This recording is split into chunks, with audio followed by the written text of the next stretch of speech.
Fala galera, beleza? Aqui é o Pimpão E aqui é o Dark Pelos. e você está assistindo o canal Variedades. E hoje a gente vai falar sobre Starfinder.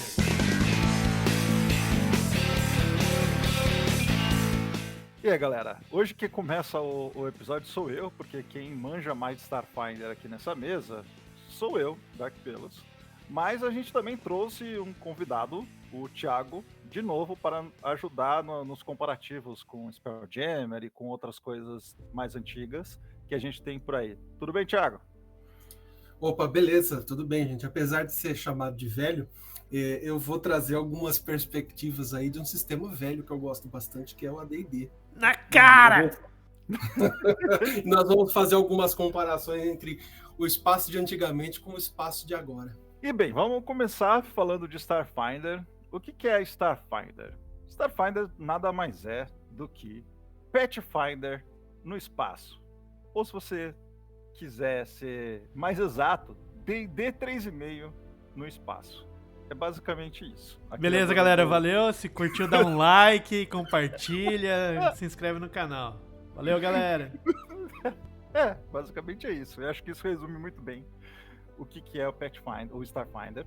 A Paizo, que é a criadora de Pathfinder, falou: e se a gente fizesse uma space opera com as regras de Pathfinder? E criaram o Starfinder. Eu particularmente gosto muito do Starfinder, mas já abrir aquele disclaimer aqui. O Starfinder ele é um D&D com uma outra roupagem, aplicado para um ambiente de space opera com planetas, espaçonaves, espaço e viagem interplanetária, viagem entre galáxias. Ele acaba expandindo toda aquela coisa de você ter 500 mil opções de raças, porque o Pathfinder já tinha muito isso, e aí o Starfinder extrapola isso de uma maneira até bem absurda, né? Ele tem regras para você ser tipo uma geleca, sabe? Tipo, tem uma raça em um dos bestiários que é uma raça que é um blob, sabe? Tipo, e é uma raça jogável. Você pode fazer um personagem jogável com aquela raça. Eu acho até, depois que, pra quem já jogou 3,5, é muito fácil de entrar, porque as regras estão quase tudo ali. Inclusive, ele até tem um sistema muito rápido de você converter monstros do Pathfinder para Starfinder. Porque uma das principais diferenças entre Starfinder e Pathfinder é que você tem dois tipos de CA, né? Dois tipos de AC, de armadura. Que é a armadura cinética e energética, que é uma... Se você dá um tiro de laser, você vai calcular se o tiro de laser acerta a armadura energética. Agora, se você dá uma porrada, né? Se você pega um espadão e bate em alguém, você vai bater contra a armadura cinética. O que torna bizarro, porque às vezes você tem uns dragões que vão ter os dois tipos de armadura. Você acaba criando umas coisas meio do tipo, uns monstros que não tem por que eles terem armadura energética, eles têm armadura energética. Mas é tudo pela aquela coisa de ser que é muito videogame, né? Aquela coisa de ser tudo muito equilibradinho e você ter é muito focado em você fazer encontros equilibrados. E aí é o ponto que, apesar de eu gostar muito de Starfinder, o ponto que eu, como mestre de Starfinder, mais tive dificuldade foi na questão de equilibrar encontros, porque mesmo eles querendo serem muito equilibrados, qualquer mudança que você faz, porque a gente tinha uma party de 7 pessoas, era isso, Pipa? 6 com você mestrando e mais um que era você mestrando. Então, eram 6 players. Isso já quebrava um pouco, porque eu precisava pegar uns monstros um pouco mais difíceis pra batalha durar um pouco mais. Só que aí o pessoal não acertava a C, lembra? Lembro bem. Então, porque se eu botasse o monstro exatamente do nível de vocês trucidavam muito rápido. Então, essa é a parte que eu achei que eu acho que é a parte que mais precisa de ajuste.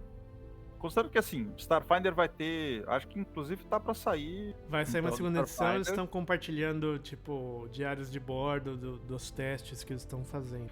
Então. E assim, eu não acho que o Starfinder vai migrar pra ser um sci-fi mais hard, dificilmente, porque a lógica do produto é realmente ser D&D no espaço. Mas mesmo para um D&D no espaço, a parte do equilíbrio de encontro ainda é que eu acho que precisa de mais trabalho, sabe? Eu A acho parte que uma coisa legal da gente falar desde o começo é que assim, é um sistema gameista, né? Então ele busca o equilíbrio. Não necessariamente ele alcança o equilíbrio, mas ele busca o equilíbrio, principalmente entre as classes dos jogadores, né? Então, se você tem um rifle laser automático, você tem que se divertir tanto quanto o cara que usa uma faquinha, entendeu? Exatamente. Então, você vai pra esse caminho, né? E eu acho que muitas das críticas que eu tenho em relação ao Starfinder, o Dark concorda, né? São coisas que a gente nunca discordou. Não, eu não discordo. É sobre mais as a questão críticas. é mais a questão do gosto, do que você gosta de jogar, o que você não gosta de jogar. Exatamente. É mais uma coisa que nem a gente falou no podcast sobre aprender sistemas novos. É uma coisa de você abraçar a filosofia do jogo. Ele é um jogo extremamente gameista, então o rifle laser automático só vai dar um tiro por turno, porque tem que equilibrar com o cara da faquinha, entendeu? Aí por isso que a gente, né, bate nessa tecla, D&D no espaço, D&D no espaço, D&D no espaço, porque as soluções que o sistema traz são as mesmas soluções do D&D, do jogo medieval de gameista, entendeu? O que vai te levar para uma sensação de que você tá resolvendo as coisas do mesmo jeito. E, assim, no meu caso, eu acho fantasia medieval legal. No medieval. Entendeu? Não no espaço.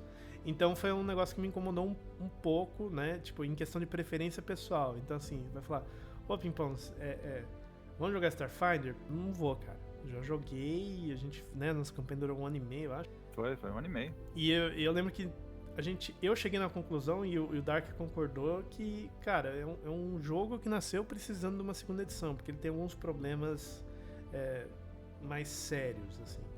E eu, como fã do sistema, já vou chegar logo na pior parte do sistema, que mesmo pra parte gameística dele é um saco, que é o combate de espaçonave. Irredimível, né? Porque quando você pensa num conceito, precisa ser gameístico, precisa ser divertido pra todo mundo, o combate espaçonave não é divertido pra todo mundo. O piloto faz um monte de coisa, só que ele não ataca, né? Ele é o cara que só manobra a aeronave. Você tem um cara pra atirar, um cara pra cuidar dos escudos da aeronave.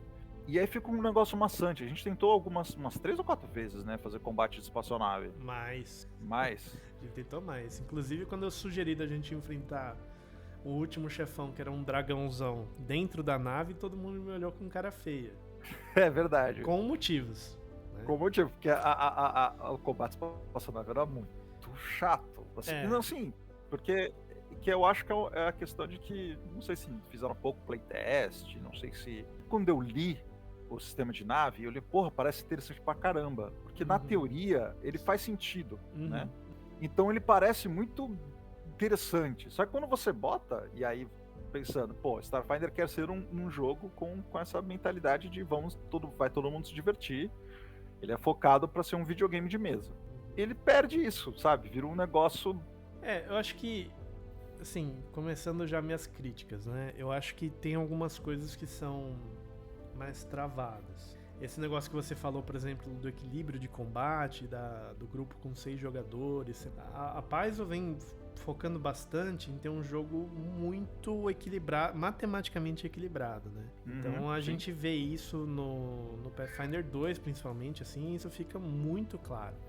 Né, que até você calcula o XP, por exemplo, para você subir de nível é o mesmo, e você calcula o XP que o monstro dá com relação ao XP, ao nível do grupo que está enfrentando ele, e aí todo mundo recebe o mesmo tanto de XP e tal.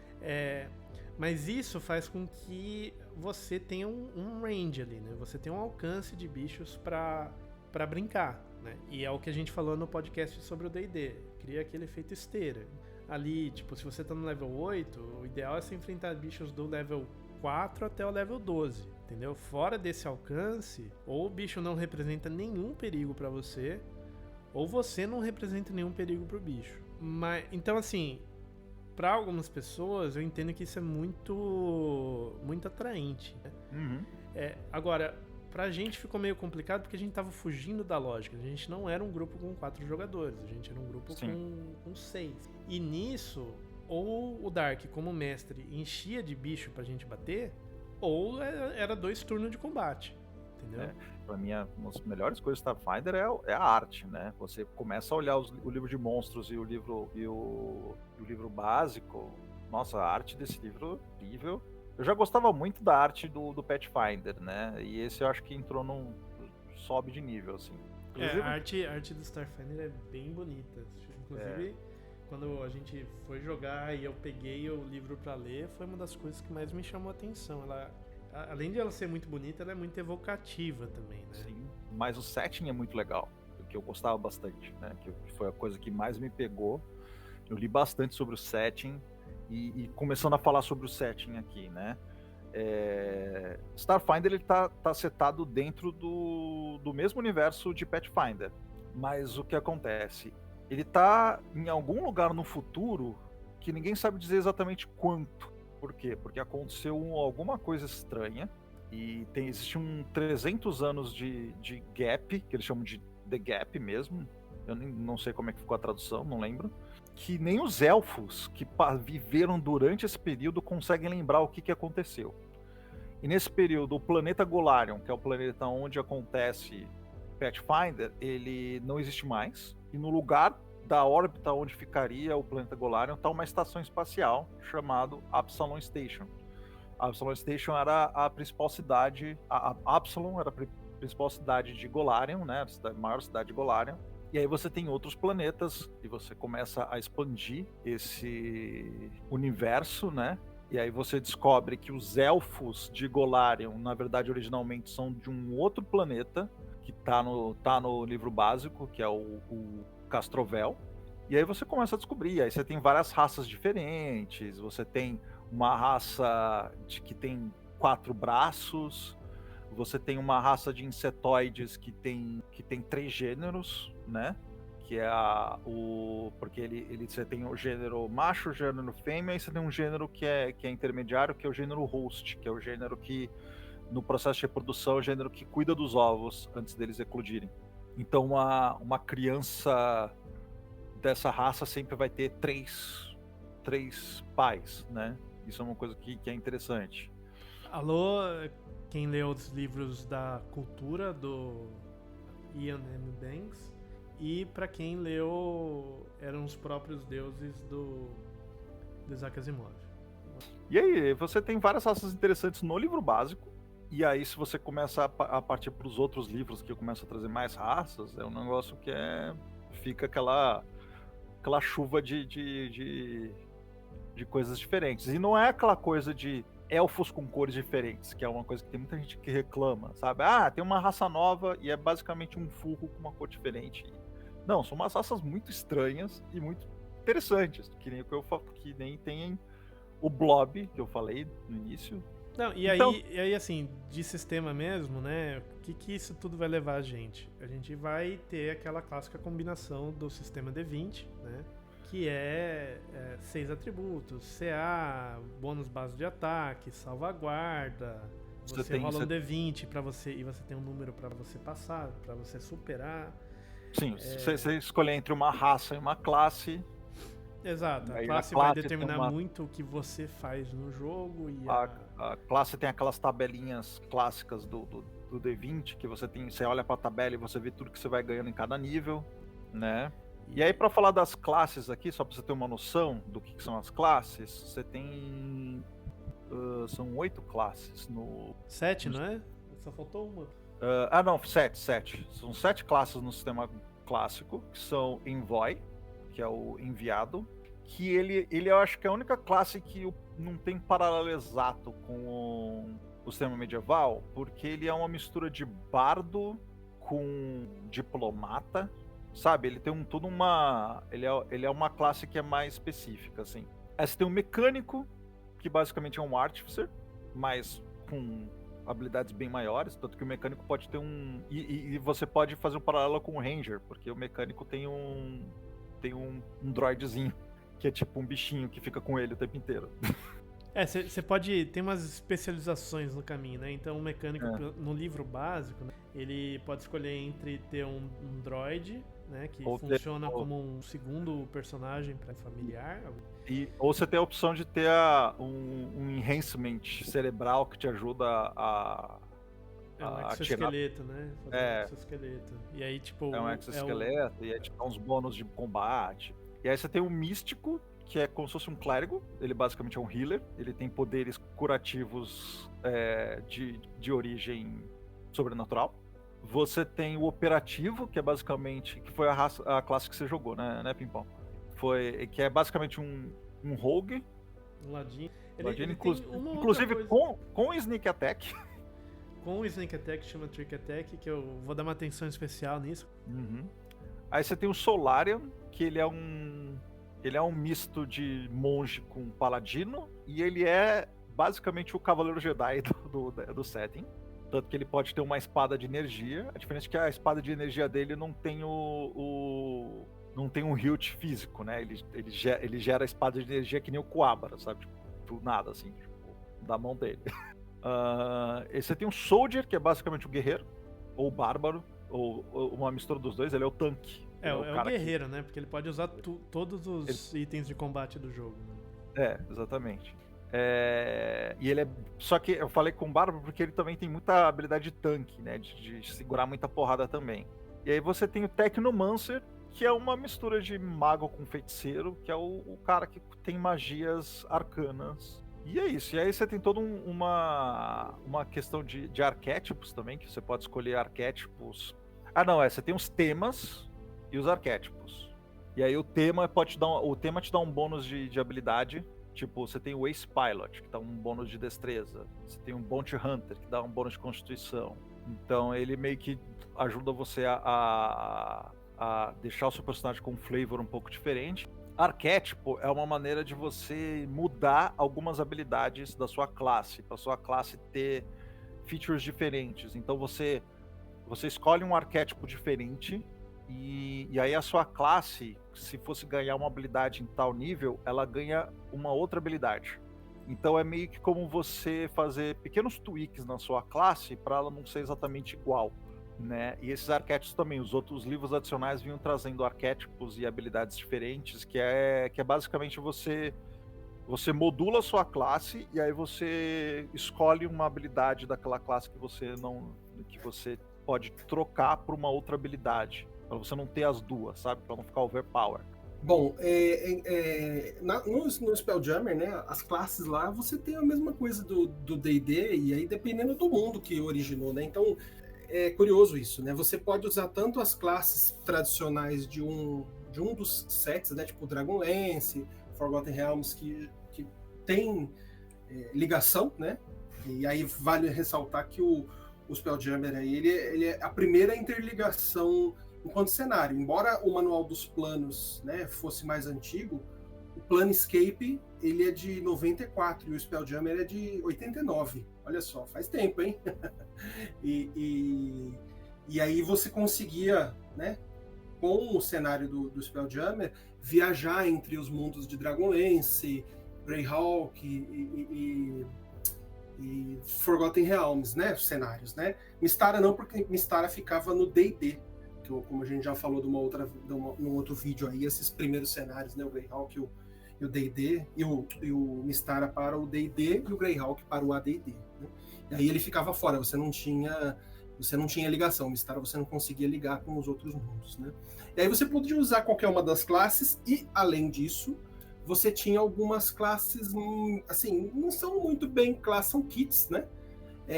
Específicas, como, por exemplo, o Astrônomo, você tinha, por exemplo, o fuzileiro, né? Que é aquele soldado que fica no navio, o mago bélico, diplomata,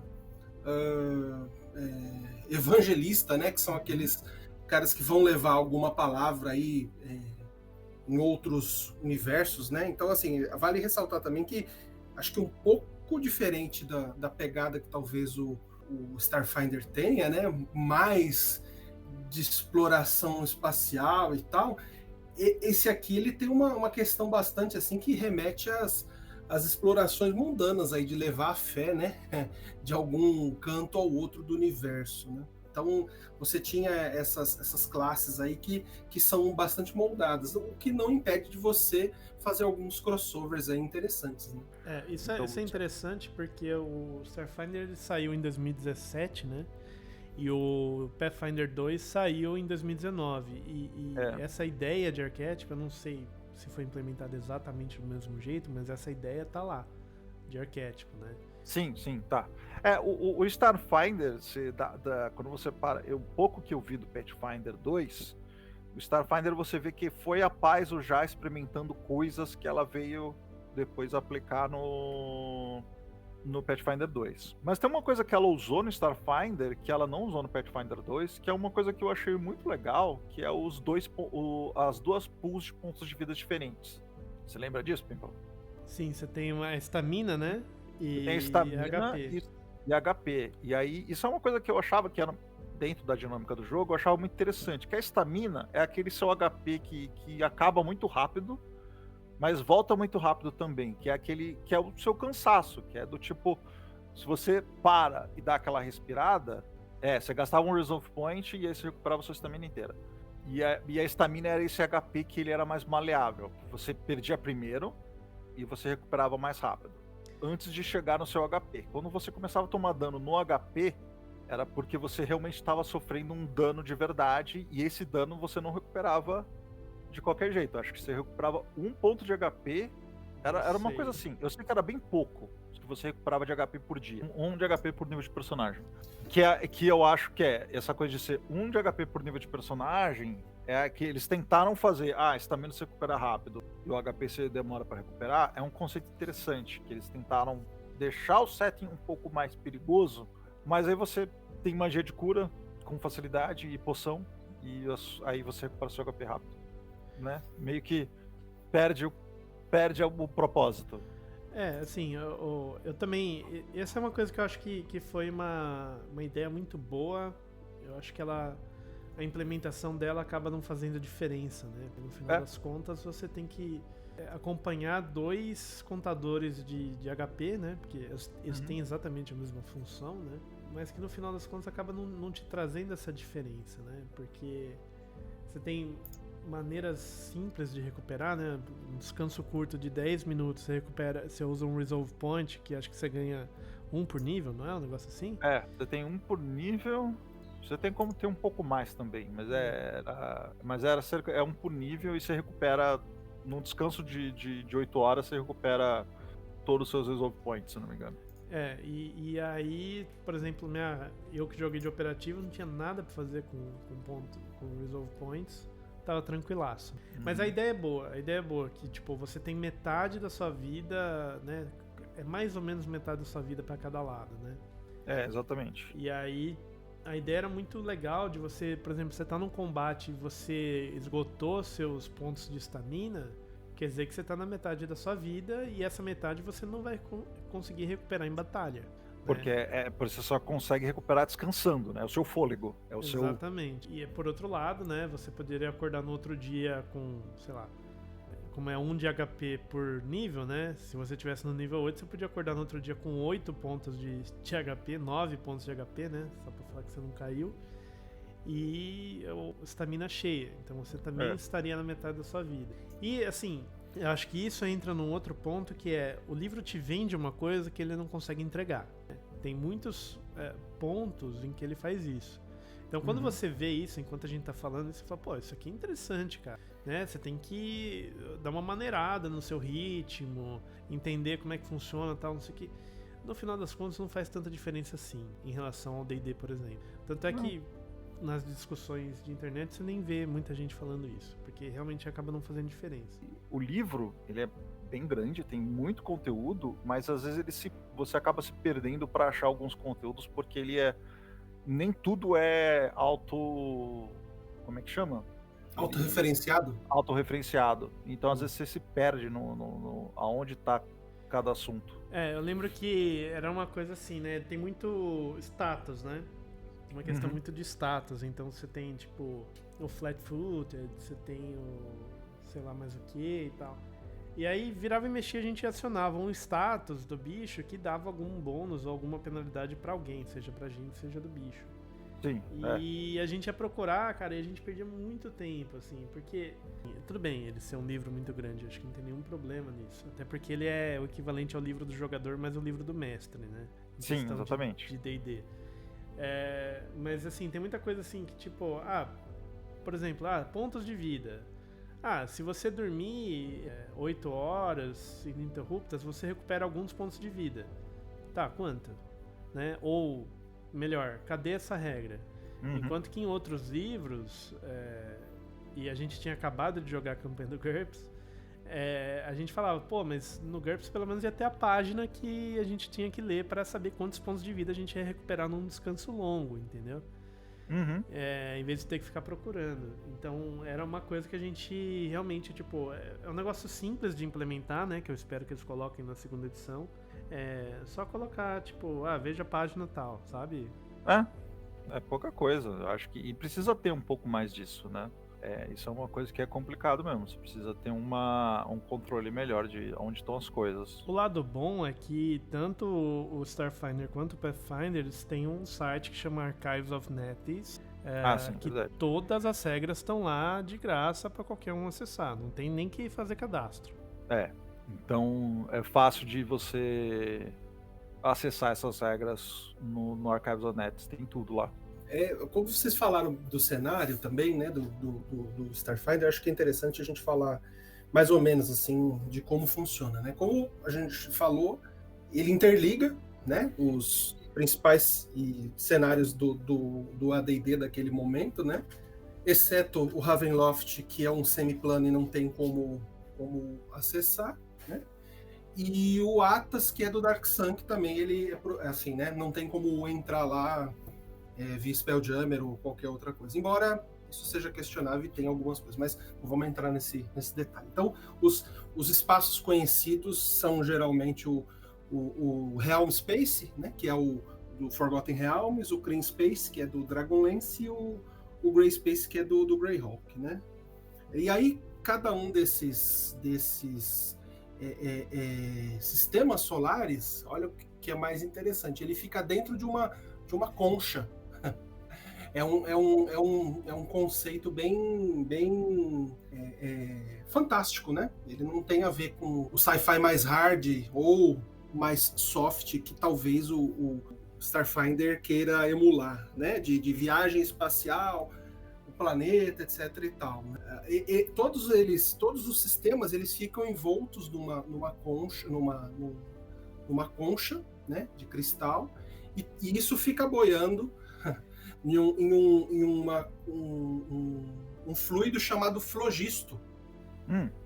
Esse é um conceito. Agora acho que é Ptolomaico, se eu não me engano, né? Que falava sobre esse. Eu vou até procurar aqui qual que é, né? Que assim, o éter, né? Ele era uma substância inflamável. Né? Era um negócio bem doido, assim, como se fosse uma ponte de arco-íris, assim, uma coisa bem abstrata, bem mágica, né? Sim. E esses sistemas solares boiavam nele. E aí, para você ir de um sistema até outro, você precisava passar por esse flogisto, que era uma grande avenida, né? E aí, detalhe, nós estamos falando de viagem não com espaçonaves, mas por barcos, né? E coisas parecidas com isso.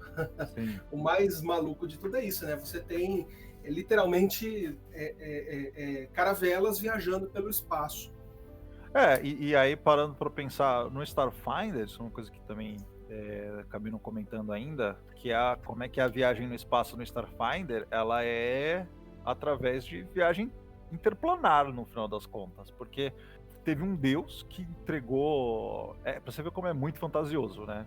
Teve um deus que ninguém sabe exatamente que deus é, fica no mistério qual deus é esse, e ele entregou como que você tem acesso a um tipo de mecanismo que você bota na nave e você consegue acessar um outro plano, que esse plano é conhecido como The Drift. E nesse plano as distâncias são mais curtas. Ele é um plano paralelo ao plano material, mas ele encurta todas as distâncias. Então você viaja para esse plano, e aí você faz o seu caminho dentro desse plano, e aí você sai desse plano e você tá, tipo, uma viagem que duraria 3 anos dura 3 dias, uma coisa mais ou menos assim. Tô chutando similar. por alto, era assim, né? É. Então você vê que Starfinder foi lá e bebeu bastante do Spelljammer em vários aspectos, inclusive nisso. Muda a forma, né? Ao invés de ir com um barco, você vai com uma nave espacial, mas assim, no Spelljammer você precisa sair da concha, né? Daquele que você tá naquele sistema, entrar no Flogisto, e aí essas viagens vão acontecer do mesmo jeito. Você entra como se fosse agora eu esqueci, assim, você vai numa velocidade incomensurável que você não pode nem manobrar. Você tem que desacelerar para poder voltar a uma velocidade de viagem tranquila. Sim. Para você entrar e sair, você precisa romper essa concha também. Né? E aí, assim, o rompimento dela pode ser de várias formas, por magia, por artefato, né? Tem várias coisas, para que você possa entrar no Flogisto. Né? E o tom também acho que é interessante falar, não sei como que é o tom do Starfinder, mas o tom do Spelljammer, ele, apesar de toda essa fantasia, assim, né? Ele tem um tom bem agressivo, porque você fala muito sobre escravagismo, né? Várias raças aí são escravagistas, você tem muito contrabando de pessoas, né? Assim, é um contexto bem pesado, sabe? Não, o Starfinder, ele não... Eu acho que você consegue, se você quiser, você consegue abordar qualquer tipo de tema, porque, bem, você tá no espaço. E voltando um pouquinho sobre o Drift, tem um outro elemento do Drift bem interessante, que é uma coisa que muita gente não sabe, tipo assim, muita gente dentro do setting não sabe, mas é dito no livro, toda vez que uma nave entra no Drift, um pedaço aleatório do plano material é sugado para dentro do Drift. E isso pode ser perigoso, porque você tem pedras flutuantes dentro do Drift com pedaços de algum planeta aleatório, e você pode, toda vez que você entra no Drift, você pode fazer com que um pedaço da realidade que você conhece seja sugado para dentro do Drift. Então é um risco que o livro deixa aberto por acaso o mestre queira brincar com esse tipo de conceito também. Uma outra coisa que eu acho que ele promete e não entrega, e aí eu vou dar um meu exemplo, né?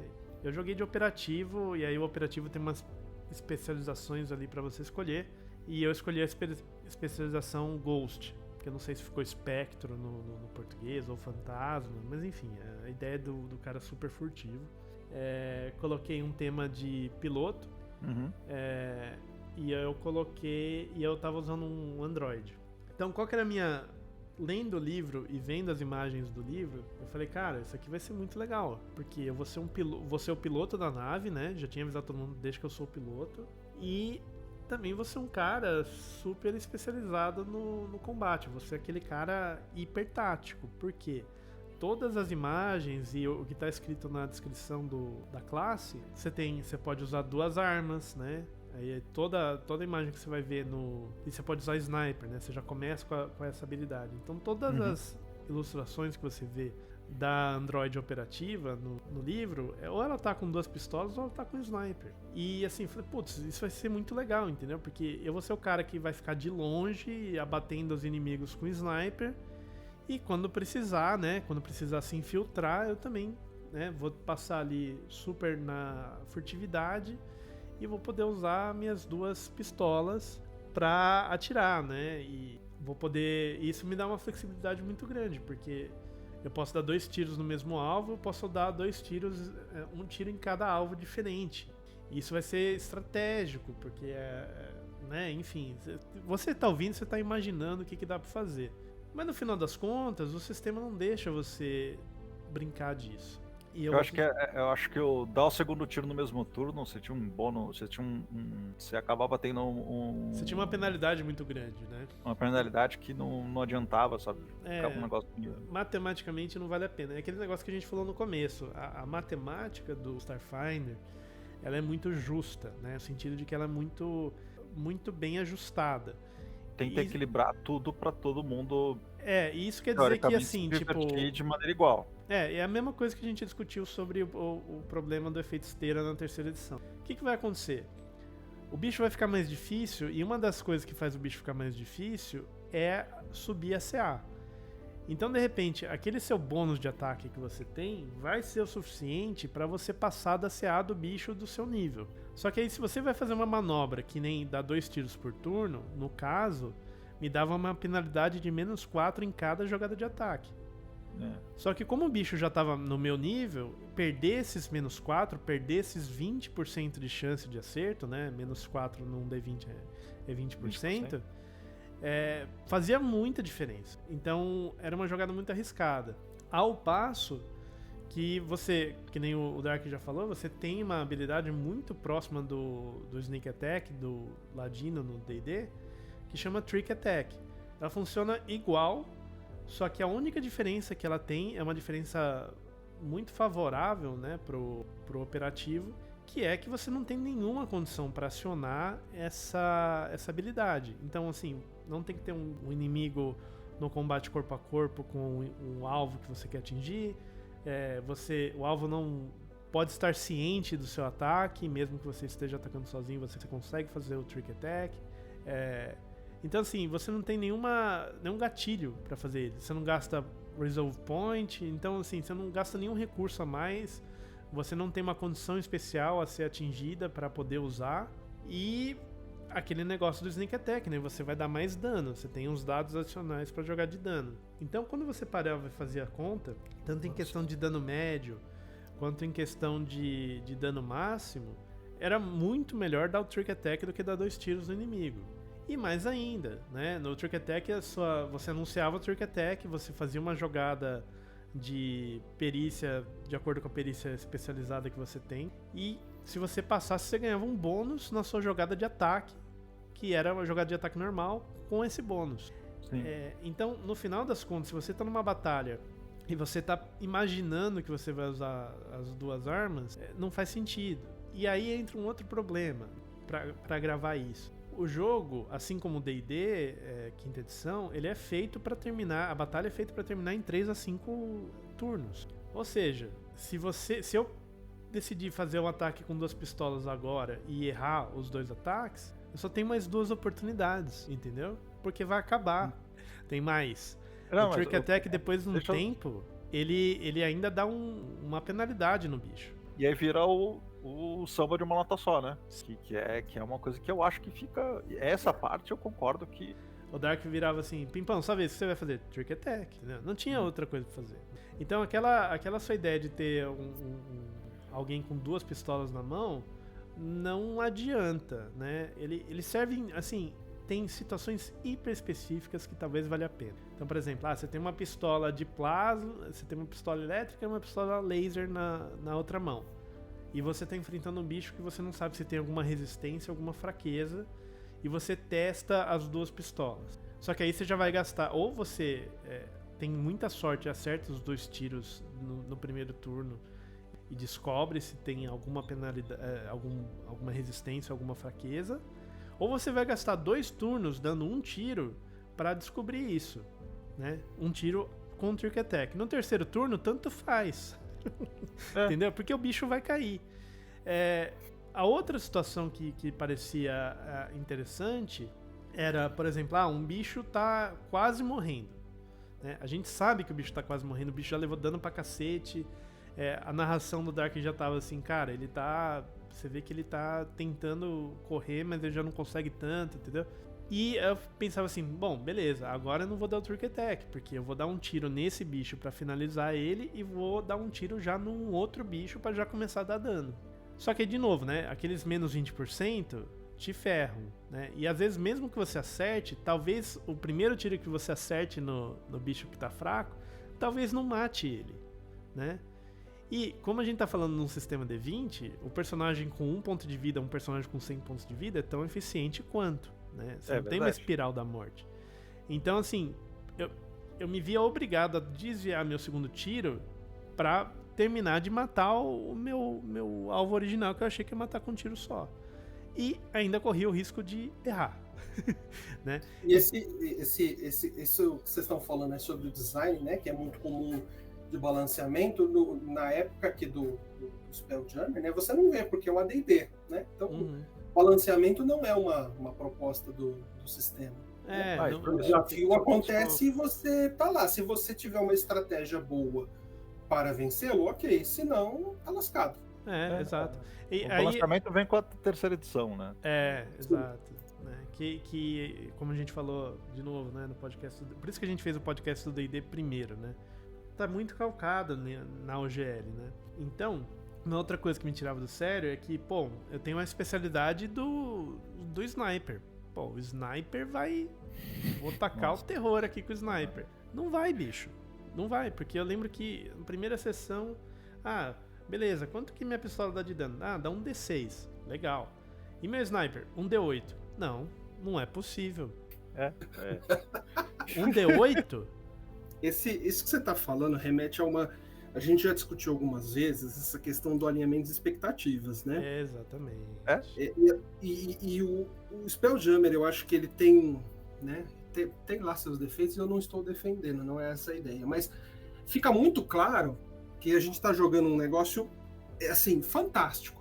Gera um pouco menos de frustração, né? Sim, porque você vê toda a temática, toda a arte do Starfinder te remete para uma coisa mais sci-fi. É o D&D com uma fantasia de sci-fi, sabe? Fantasia no sentido de pra quem é tiozão... Pra quem é tiozão, tipo o Thiago, né? Lembra quando você tinha o Windows 98, eu acho? Que você tinha aqueles temas do Windows, né? E aí você trocava pra ciência, natureza, espaço. Era o Windows XP. Era o XP? Mudava isso. Era o XP, e aí, o que isso fazia? Isso mudava o seu fundo de tela, né? Seu wallpaper, mudava todas as cores das janelas e tal. A corzinha da janela. Mudava os ícones da área de trabalho, mudava o ícone do mouse, as animações do ícone do mouse e tal, não sei o quê. No final das contas, eu tava rodando o Windows de qualquer jeito, né? Eu só mudava a roupagem, mas o sistema operacional era o mesmo. E o que fica, o gosto que fica quando você joga Starfinder é que você tá trocando o tema do Windows, entendeu? Você tá rodando o mesmo sistema ainda, com uma outra roupagem, mas é um sistema que, apesar de algumas diferenças, né, que a gente falou, Resolve Point, ter 2 HPs, 2 CAs e tal, ele não ousa ir um pouco mais longe e, em questão de combate, ele acaba te entregando uma experiência muito próxima, né? Porque no final das contas, a gente tá falando a diferença de um D6 para um D8 é uma diferença de um arco curto para um arco longo, entendeu? Uhum. E assim, cara, um sniper, ele é feito pra, assim, pra dar um tiro só, né? Pra acabar, né? Pra acabar, né? Então, assim, ele não te entrega essa fantasia de você ser o cara... Por exemplo, a primeira coisa que eu vi, eu falei, puta merda, eu vou ter uma missão, sonhando no dia de ter uma missão que eu vou ter que assassinar um inimigo, que ele vai estar dentro de um prédio, talvez, eu vou... Sabe, tipo aquele filme O Profissional lá, né? Uhum. Quem é da idade do Thiago lembra. E aí você... que o cara sobe num prédio, monta o sniper ali, vê o cara e atira e pronto, matou, entendeu? Porque vai dar um dano violentíssimo no maluco. Sim. E é uma coisa que não vai acontecer, né? A não ser que você fale assim, não, o cara vai ter 10 pontos de vida, tal, não sei o que. Beleza, mas se for um inimigo do cenário mesmo, não vai ter 10 pontos de vida, né? Não. Então, isso não vai acontecer. E uma outra coisa que me irritava é que você não pode dar o trick attack com o sniper. Então, assim, o que, afinal de contas, é um trick attack, caceta? Porque, assim... O que eu imagino quando você fala que um ladino deu um sneak attack? Bom, o cara acertou uma parte que tem menos armadura do inimigo, né? Não teve absorção de dano, por isso que ele tomou mais dano. Ou o cara acertou uma região vital, acertou, sei lá, o pulmão, acertou o coração, acertou o rim, entendeu? Acertou algum órgão que vai dar algum problema. É aquele negócio, né? Tipo, não tá escrito, não precisa saber disso. Mas é aquele negócio que você imagina pra dar sentido para o que você tá jogando, né? Não só ser uma banda de estatística. Eu lembro que depois de um tempo, depois de um certo nível, você pega...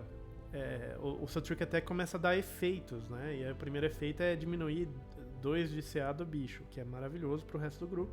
E aí você pode pegar uma habilidade de classe que deixa você usar o efeito do Trick Attack no seu ataque com Sniper. Não o dano, mas o efeito. Né? Aí eu falei... aí eu falei, poxa, agora vai. E aí eu lembro que tinha o primeiro efeito que eu peguei era sangramento. Porque o cara vai perder, acho que o meu número de... uma quantidade de HP igual ao meu level de operativo, alguma coisa assim. Por turno.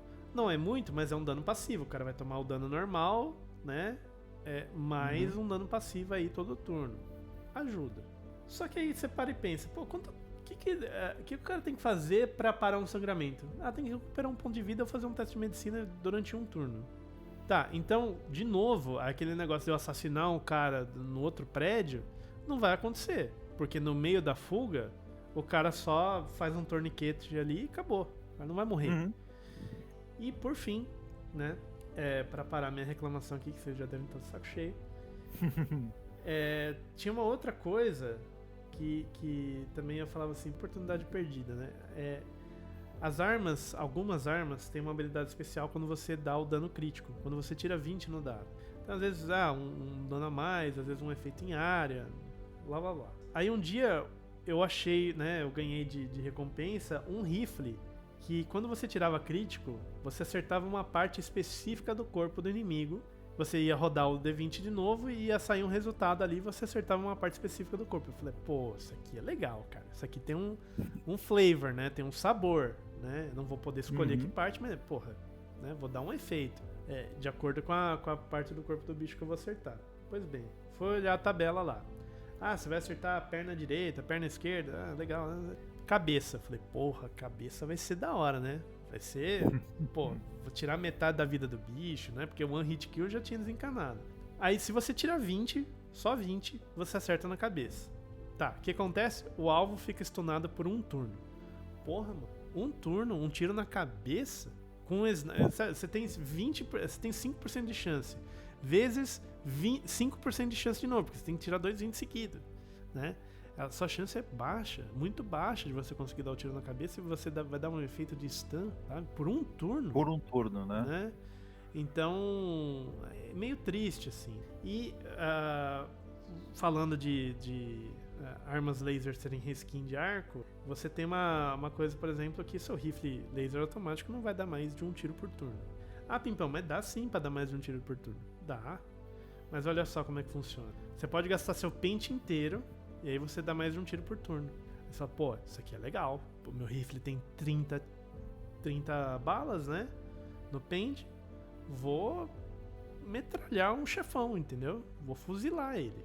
Não, você não vai, porque só pode dar um tiro em cada alvo. Você só pode... exato. Você vai fazer esse ataque num cone à sua frente. Você vai fazer esse ataque a menos 8. Você vai gastar todas as balas do pente. Se eu não me engano, você tem que ter o pente completo. O pente tem que estar cheio. Então assim, né? E você faz essa jogada menos 8 e você só pode acertar um alvo com cada tiro. A elegância disso é que você faz uma jogada só de ataque. E essa jogada só de ataque vai valer contra a CA de todos os bichos que estão naquele cone à sua frente. Então, pô, legal. Mas você só vai acertar um tiro em cada. Então, se só tiver... Quantos bichos cabe num cone? Não cabe 30. Entendeu? Então não vale a pena. E a sua jogada, se eu já tava achando ruim menos 4, que é menos 20%, agora você tem menos 8, 40%, porque menos 8. Menos 8 é muita coisa. Entendeu? Então, e aí você também tinha umas manobras de combate, lembra? Da rasteira e tal, não sei o que também era... Eu não lembro se era menos 8 pra você ou mais 8 na CA do bicho, mas sua dificuldade aumentava em 40%, então você nunca conseguia fazer isso com um bicho do seu nível. E aí você fala assim, não, mas pô, você pode usar com bichos de nível menor. Sim, cara, mas menos 8, tanto faz.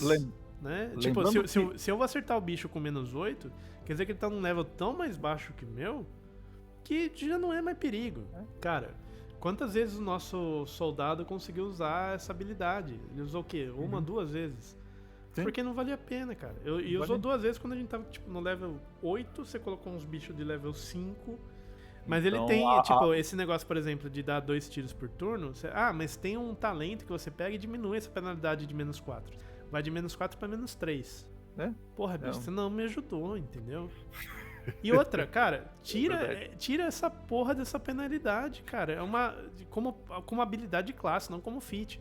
Porque mesmo com essa habilidade, eu vou dar menos dano do que uma habilidade que você já me deixa dar um dano violentíssimo, quase de graça, porque eu não gasto nenhum recurso a mais, bababá. Ainda se você fala assim, ó, você vai dar o Trick Attack, mas você gasta 3 tiros, entendeu? Pra justificar que você tá dando mais dano, por exemplo. E pra você ter um negócio assim, pô, vou gastar 3 tiros agora ou não? Será que vale a pena? Né? Vou ter que recarregar, vou ter que perder um turno de movimento pra recarregar. Sim. Então, assim, tipo, me libera esta merda, cara. Tipo, só pra eu poder brincar, entendeu?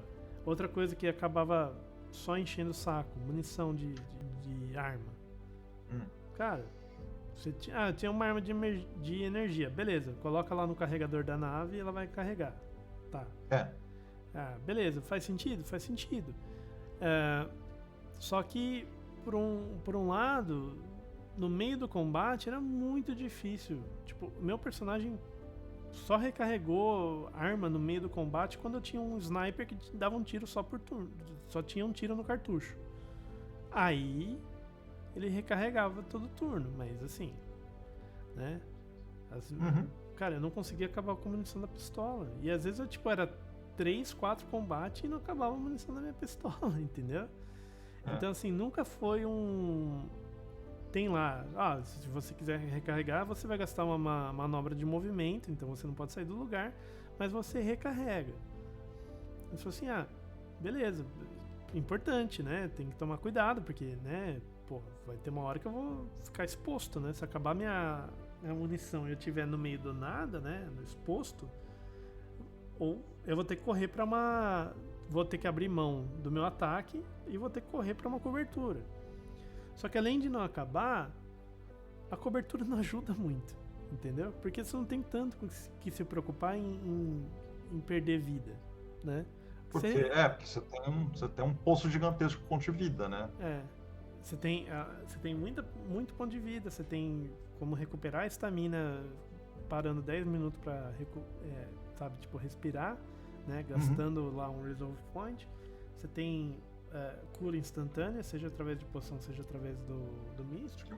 Místico, Então, você não tem que se preocupar. E como as armas, né, elas são feitas para serem equilibradas com armas corpo a corpo, colocar você atrás de uma cobertura acaba sendo um negócio mais flavor do que realmente influenciando o destino do combate, né? E assim, por vezes o inimigo estava escondido atrás de uma caixa, eu falava assim, pô, eu tenho uma penalidade, né? Porque ele tá com cobertura, vou pra cima dele, né? E acabava sendo totalmente contra-intuitivo, entendeu? Do tipo, pô, o cara tá escondido atrás de uma caixa, ele tem uma vantagem tática com relação a mim, não só pelo fato de eu ter uma dificuldade de atacar ele, mas também pelo fato de que se eu quiser chegar perto dele, eu vou estar exposto e ele não, né? Aí ele vai conseguir me fuzilar, né? Só que isso não acontece. Por quê? Porque o ataque dele vai ser o mesmo, né? Você vai conseguir chegar lá em um turno ou 2 turnos e espancar o cara, né? E você nem precisa nem chegar no cara. Se você só sair do ângulo da cobertura, você começa a atirar nele. O Seizene, que era o nosso soldado lá, ele vivia partindo pra cima. Exato. Foda-se cobertura. Né? Não tinha porquê, né? Aí que tá. Por quê? Não tinha porquê. Mano, chega lá e bate nos caras. Virava combate de D&D clássico. Agora eu lembrei de um detalhe que realmente me pegou. Que é porque eu tava com uma party maior, eu tinha que escalonar os bichos que eu botava pra enfrentar para os combates não serem super rápidos. E aí o que acontecia? As 2 magas do grupo sofriam, porque o resto das coisas meio que escalonava bem. Mas a parte de saving throw da magia funcionar ou não, na hora que eu escalonava o bicho, era praticamente impossível uma magia que requeresse saving throw do monstro, que o monstro falhasse. Porque a dificuldade das magias delas era muito baixa perto das rolagens de saving throw do monstro. Então essa foi uma coisa que eu senti, por exemplo, que aí as magias nunca entravam. Era Era coisa do monstro tirar 8 no dado e passar no save throw. E tanto que elas começaram a parar de usar qualquer magia que requerisse save throw de monstro, né? Elas usavam magias mais diretas que requerissem só a rolagem delas. Ou fazia buff, né? Fazia buff do nosso lado, né? Isso, era basicamente isso que elas faziam. E por falar em estatística, o Spelljammer é um módulo do AD&D lá que tem muita estatística, tá? Assim, apesar de todo o contexto fantástico que você encontra, ele traz uma aproximação até com hard science. Eu vou dar um exemplo aqui, ó. Tem um cálculo de tempos de viagem no espaço selvagem, né? Olha só como é que é. É o tempo de decolar, mais o tempo de escapar do posto de gravidade, mais o tempo de percorrer a distância entre até o próximo planeta, e aí dividido pelo tempo para pousar, mais ou menos assim. Aí ele dá um exemplo, vou ser breve aqui, né? Uma viagem da Terra a Marte, supondo que eles estejam o mais próximo possível, cerca de 80 milhões de quilômetros. Levaria 1d8 rodadas para aquecimento na Terra, 4 turnos para alcançar a borda de um mundo classe E, tempo da viagem igual a 80 milhões de quilômetros, dividido por 160 milhões de quilômetros por dia, igual a meio, né? Dias padrão, ou 12 horas, igual a 72 turnos. 4 turnos para alcançar a superfície de um mundo classe E. Portanto, o tempo total de viagem é cerca de 80 turnos. Nada mal para navios de madeira. Então, assim, aqui você tem que primeiro sair da atmosfera. Então, aqui, ó, tem regras para você sair e pousar na atmosfera. Esse é o primeiro ponto. Depois da atmosfera, no espaço, dentro da concha, para você navegar. E depois fora, entre as esferas, né? Dentro do flogisto, como você navega. Então, ele tem uma preocupação. E aí tem um negócio interessante que é o seguinte: como é que eles trataram a gravidade e o ar? Né? Então, assim, como que funciona? Todos os planetas e as embarcações, elas têm um envelope de ar, né? Então, assim, esse envelope dentro das embarcações, ele tem uma duração. Então, por exemplo, ele tem um consumo, né? Vamos supor, uma embarcação de um tamanho X, né? Porque dentro do Spelljammer você tem o tamanho delas e tal, a classe delas, né? E aí ela tem uma capacidade para ter uma quantidade X de pessoas por tantos dias. E aí, a partir do momento que dá uma certa margem, ele começa a ficar apodrecido esse ar, né? Fica um ar viciado, igual quando alguém peida dentro de uma sala. É exatamente isso, ele tem esse efeito. E aí vão tendo efeitos dentro do jogo de você ficar com esse ar viciado, e você tem que trocar ele. Como que acontece a troca? Só entrar numa atmosfera de um planeta que tem ar, você já recarrega, né? E você tem a gravidade dentro dessa esfera. Então, ele tem até um desenho engraçado que, assim, é como se todos estivessem planos, né? Então, acima e abaixo você tem a gravidade atraindo. Então, se você passar de um certo momento, você cai para o espaço. A partir de um certo momento, você é atraído para o que seria o centro gravitacional daquela embarcação. Interessante isso. E aí, assim, dependendo do tamanho da criatura, por exemplo, você está enfrentando um dragão, ele também tem um centro gravitacional.